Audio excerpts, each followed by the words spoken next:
Hello students, welcome to Guru कृपास e learning platform.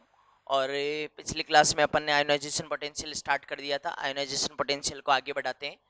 और ionization potential में अपन ने कहा कि इसे कौन कौन से कारक प्रभावित करते हैं, ये अपना पॉइंट चल रहा था।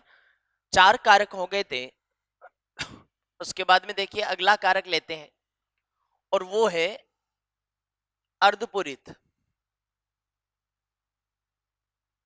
व पूर्णपूरित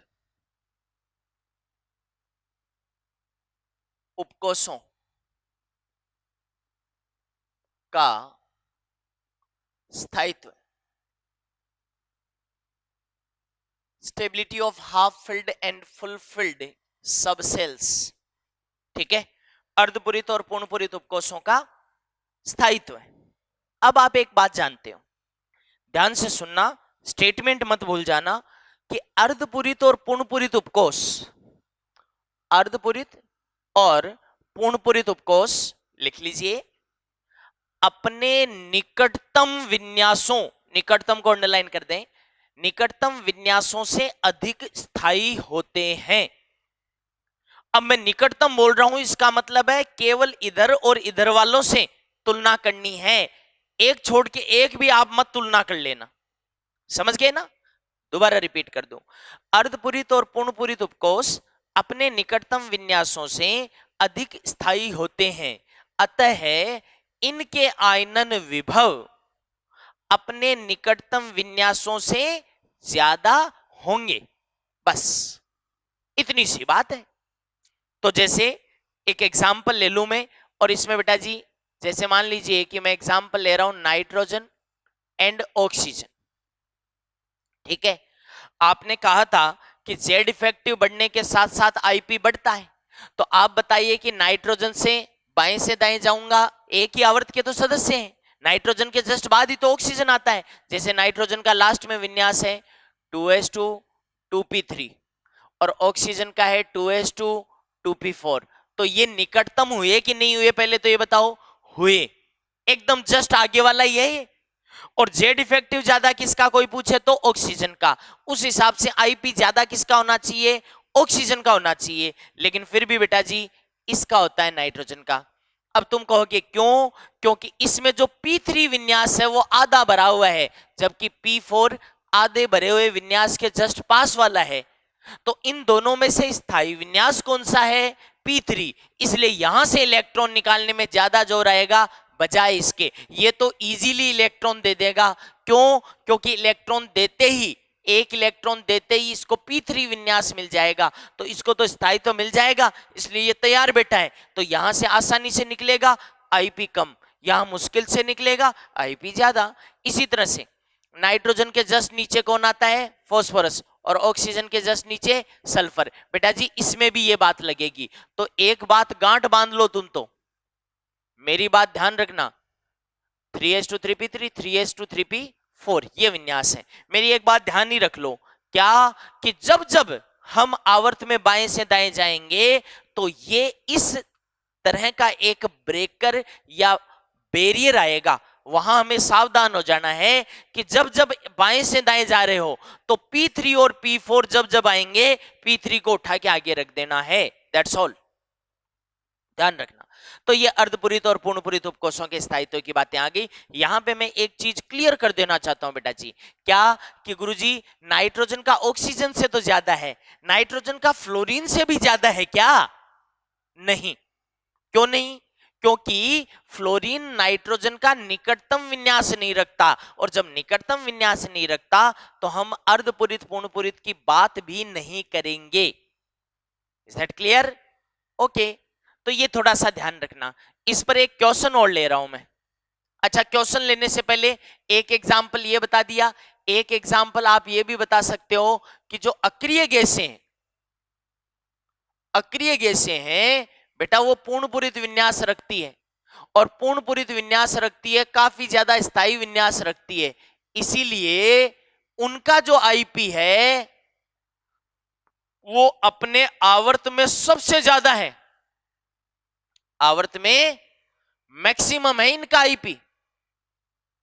ठीक है, अब तुम कहोगे कि गुरुजी इनका आईपी सबसे ज्यादा है, जबकि एक आवर्त में आकार भी सबसे बड़ा इनका ही है। अरे एक आवर्त में सबसे बड़ा आकार किनका था? अक्रिय गैसों का ही था।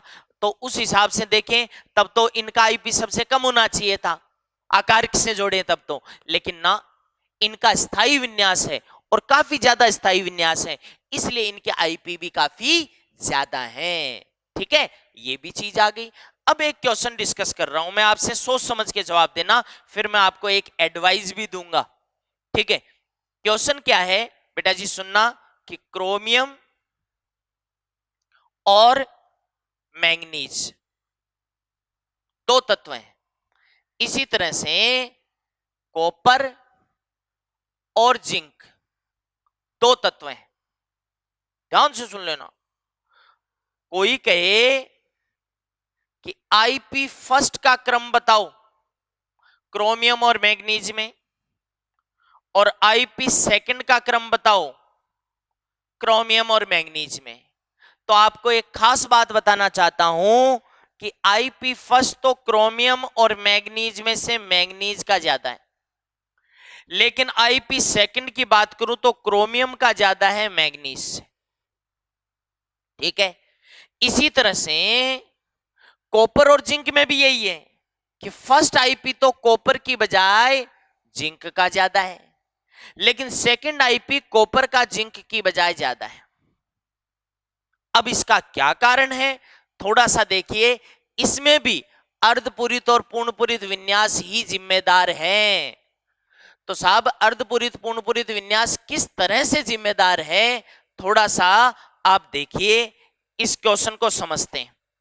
सबसे पहले क्रोमियम और कॉपर की बात करते हैं बेटा जी, सॉरी क्रोमियम और मैंगनीज की कंपैरिजन कर लेते हैं पहले। तो आईपी फर्स्ट बताते टाइम पे, अब मेरी वो एडवाइस सुन लो। कहते हैं कि आयनन विभव का कोई भी क्वेश्चन हो बेटा जी, अगर आपको वहां पे क्रम से रिलेटेड क्वेश्चन बताना है, ऑर्डर बताना हो, तो मेरी राय ध्यान में रखना, आप विन्यास लिख के क्वेश्चन करना। आपको मैं कहता हूं लिखते ही दिमाग में आ जाएगा, अरे यार ये तो ये बात थी। समझ गए ना? जैसे देखो जवाब मिलेगा अपने को। जैसे क्रोमियम का लास्ट का विन्यास होता है 3d5 4s1 और इसका होता है 3d5 4s2, है ना? तो आईपी फर्स्ट का मतलब है पहला इलेक्ट्रॉन निकालने जा रहे हो तुम, तो तुम कहां से निकालोगे? तुम कहोगे सर बाह्यतम कोश से ही निकलेगा, तो 4s1 4s2, तो इसमें तो यहां से निकालोगे, इसमें यहां से। अब बताओ ज्यादा ऊर्जा कहां चाहिएगी? 4s2 में। क्यों? ये पूरा भरा हुआ है, इसलिए फर्स्ट आईपी तो किसका ज्यादा है? मैंगनीज का। लेकिन कहते हैं कि जब आप आईपी सेकंड में आओगे ना, आईपी सेकंड का मतलब है एक इलेक्ट्रॉन तो निकल गया और दूसरा निकालने जा रहे हो। जब आप दूसरा इलेक्ट्रॉन निकालने जा रहे हो तो पहले एक तो निकाल दो। अब एक निकालने के बाद में बेटा जी ये स्थिति आ गई, क्या आ गई? इसमें एक इलेक्ट्रॉन निकालने के बाद में कौन सी स्थिति आ गई? ये। अब बताओ तुम ये जो सेकंड इलेक्ट्रॉन निकालने जा रहे हो, ये कहां से निकालने जा रहे हो? पता चला कि इसमें तो 3d से निकाल रहा हूं और वो भी अर्धपूरित से, और इसमें 4s से निकाल रहा हूं। बेटा जी चौथे कोष की बजाय एक अंदर वाले कोष से इलेक्ट्रॉन निकालने में ज्यादा जोर आएगा, तो आईपी इसका ज्यादा होता है। तो इसका जवाब कैसे आया? जब मैंने विन्यास लिख लिया तो जवाब आ गया। इसी तरह से आप खुद भी करना, अब कॉपर और जिंक वाला खुद कर सकते हो। कैसे करोगे? लो जी, कॉपर का आईपी फर्स्ट देखना है, उसके लिए आप इसका विन्यास लिखो, तो 3d10 4s1 3d10 4s2। तो अब बताओ, आप पहला इलेक्ट्रॉन यहां से निकालोगे, यहां से, तो 4s1 और 4s2, 4s में दो इलेक्ट्रॉन आते हैं, वो पूरा भरा हुआ है, ज्यादा स्थायी है, वहां से ज्यादा जोर आना है, इसलिए फर्स्ट आईपी तो जिंक का ज्यादा है। लेकिन जब सेकंड आईपी की बात करूंगा, यानी दूसरा इलेक्ट्रॉन निकालने जाऊंगा, तो उससे पहले एक निकाल दो। एक निकाल दोगे तो स्थिति ये आ गई साहब, 3d10 4s0 3d10 4s1। तो अब अगला जो इलेक्ट्रॉन निकला है, इसमें तो 4s से, इसमें 3d से, यहां ज्यादा जोर आएगा। तो मैं कहता हूं जैसे ही तुम विन्यास लिखने की आदत डालोगे ना, आईपी के किसी भी क्वेश्चन में आपका जवाब आ जाएगा, मैं कह रहा हूं। ठीक है, तो ये आप थोड़ा सा ध्यान रखना। अर्धपूरित और पूर्णपूरित उपकोषों के स्थायित्व की बातें मैंने आपसे की। इसके बाद में बेटा जी अगला जो कारक है छठा, उसमें आइए। यहां मैंने एक और बात बताई है, भूल मत जाइयो, कि एक आवर्त में बाएं से दाएं जाने पर एक ब्रेकर आता है, ऊर्जा अवरोध। ऊर्जा अवरोध ने बोल के उसको बैरियर बोल दो। क्या P3 और P4 की जब जब तुलना करवाए तो मैं P3 को आगे ही ले जाऊंगा, ध्यान रखियो इस चीज का, है ना। अब आओ छठा कारक। छठा कारक है बेटा जी भेदन क्षमता। भेदन क्षमता, शॉर्ट में ध्यान रखना इसको पीपी बोलते रहे, अंग्रेजी में कहेंगे पेनिट्रेशन पावर। पेनिट्रेशन पावर, ठीक है। इस पेनिट्रेशन पावर को ऐसे समझिए, पहले समझिए कि होता क्या है भेदन क्षमता का मीनिंग। मान लो बेटा जी ये नाभिक है, ये पहला कोष है, ये दूसरा कोष है, ये तीसरा कोष है और ये चौथा कोष है, ठीक है। अब इस चौथे कोष में, अब मेरे को यह तो पता है कि तीसरे कोष की बजाय चौथे कोष से इलेक्ट्रॉन निकालना आसान है। अच्छा, दूसरे से और भी मुश्किल है, पहले से और भी मुश्किल है। अंदर की तरफ आऊंगा तो मुश्किल होती जाएगी, बाहर की तरफ जाऊंगा तो इलेक्ट्रॉन को निकालना इजी हो जाएगा। ये तो बात हुई कोष से पता चला। लेकिन बेटा जी कभी कभी ऐसी स्थिति आ जाए कि एक ही कोष के अलग अलग उपकोषों में इलेक्ट्रॉन है और उनकी बातें हमसे पूछने लग जाए, तब क्या करें। तो एक ही कोष के, जैसे चौथे कोष में आ जाओ साहब, अब चौथे कोष में S भी है, चौथे कोष में P भी है, चौथे कोष में D भी है और चौथे कोष में F भी है।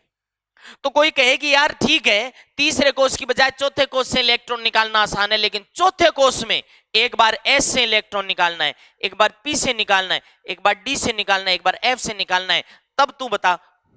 तो मैं कहूंगा यार पहले मुझे यह बता दो कि इनमें से नाभिक के ज्यादा नजदीक कौन सा है, वहां ज्यादा जोर आएगा। तो मुझे पता चला कि एक ही कोष का, ध्यान से सुन लेना, ये बातें ही केवल एक ही कोष के लिए लागू होगी। एक ही कोष का S कक्षक नाभिक के सबसे नजदीक है, फिर P है, फिर D है, फिर F है।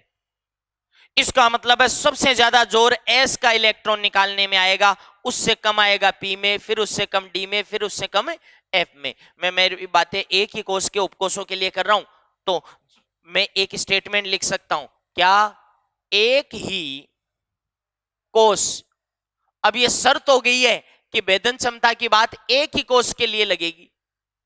एक ही कोष का कोई उपकोष नाभिक के जितना ज्यादा समीप होगा, जितना ज्यादा समीप होगा, वहां से इलेक्ट्रॉन निकालना कठिन होगा। इसे उस उपकोष या कक्षक भी बोल सकता है, या कक्षक की भेदन क्षमता कहते हैं। अरे एक शब्द में मुझसे कोई पूछना चाहे तो क्या है भेदन क्षमता का मतलब, तो एक ही कोष का कोई उपकोष नाभिक के जितना समीप है भेदन क्षमता उतनी ज्यादा है, ठीक है। और ये ज्यादा तो आईपी भी ज्यादा। क्यों भैया, क्योंकि वहां से इलेक्ट्रॉन निकालना कठिन है, इसका मतलब है इलेक्ट्रॉन निकालने के लिए ज्यादा ऊर्जा खर्च करनी पड़ेगी, समझ रहे हो ना। तो भेदन क्षमता जितनी ज्यादा आईपी उतना ही ज्यादा। तो सबसे पहले तो मैं ये बात कहूंगा कि जो आयनन विभव है वो पेनिट्रेशन पावर के क्या होगा, समानुपाती। क्लियर। अब और देखो, अभी तो सबसे पहले पेनिट्रेशन पावर का क्रम,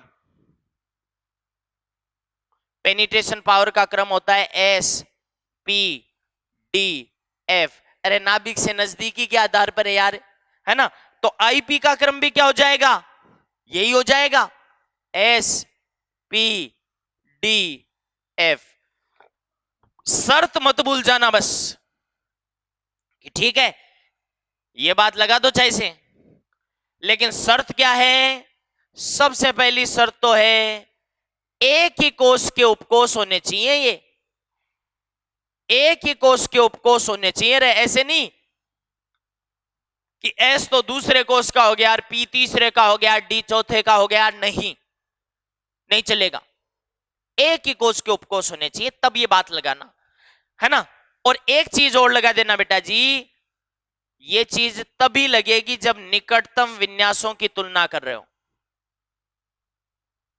निकटतम विन्यासों की तुलना कर रहे हो, ऐसे नहीं जस्ट पास वालों से ही तुलना करोगे।